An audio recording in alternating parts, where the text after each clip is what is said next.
The interdependence of Shakespeare's dramatic art with the form of theatre for which Shakespeare wrote his plays is seldom emphasized. A few skeptics have recognized dimly that a conjoint study of Shakespeare and the stage for which he wrote is possible, but they have not conducted their researches either seriously or impartially, and their conclusions have proved disputable and disappointing. To those writers who believe that a poet's greatness consists in the power of emancipating themselves from the limitations of time and space, it must sound something like impiety to describe Shakespeare's plays as in most cases compositions hastily written to fulfill the requirements of the moment and adapted to the wants of his theatre, and the capabilities of his actors. Shakespeare and his companions were inspired by the prolific energies of their day. Their material was their own and their neighbors' experiences, and their plays were shaped to suit the theatre of the day and no other.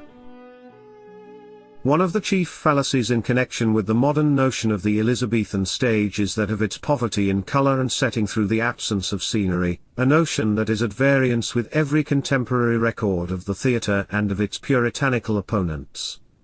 The interior of an Elizabethan playhouse must have presented an unusually picturesque scene, with its mass of coloring in the costume of the spectators, while the actors, moving, as it were, on the same plane as the audience, and having attention so closely and exclusively directed to them, were of necessity appropriately and brilliantly attired.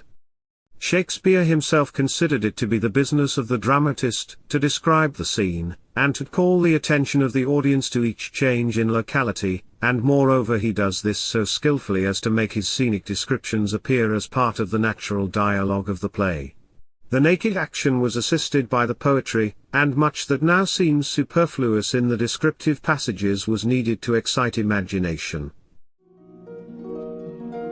With reference to this question, there can be no doubt that Shakespeare, in the composition of most of his plays, could not have contemplated the introduction of scenic accessories. It is fortunate that this should have been one of the conditions of his work, for otherwise many a speech of power and beauty, many an effective situation, would have been lost.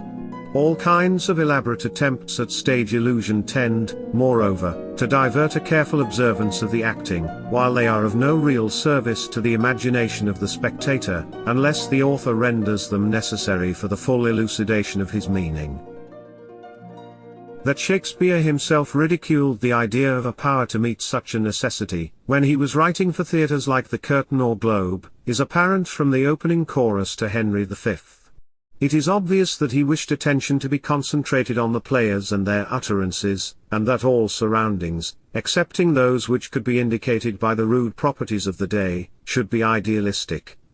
Our old dramatists luxuriated in passages descriptive of natural, or artificial beauty, because they knew their audience would have nothing before their eyes to contradict the poetry. The hangings of the stage made little pretension to be anything but covering for the walls, and the notion of the plays represented was taken from what was written by the poet, not from what was attempted by the painter.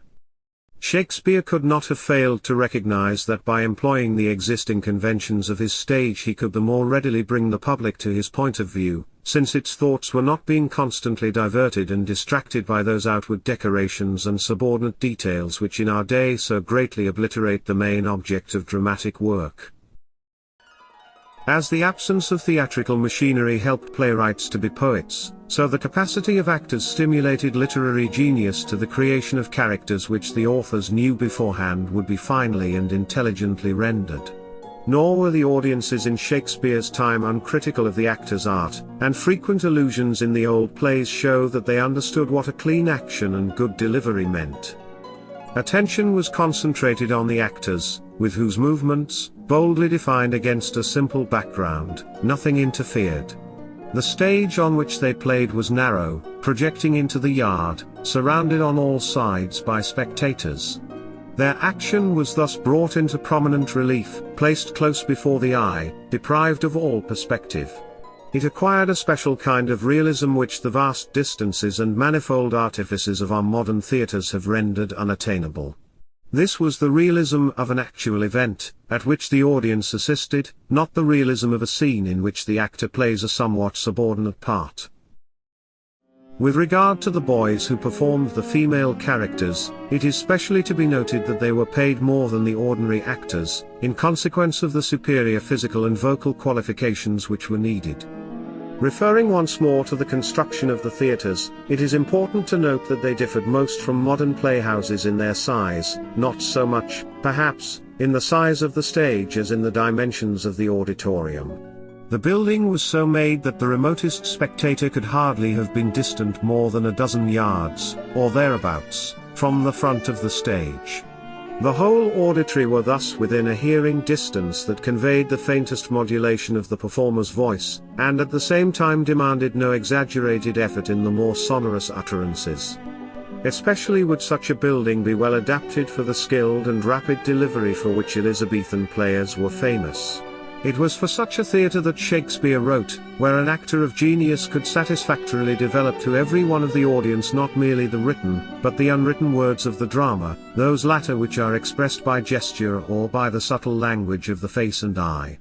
There is much of the unrecorded belonging to the pages of Shakespeare that requires to be elicited in action, and no little of that much which can only be effectively rendered under conditions similar to those which prevailed at the opening of the globe.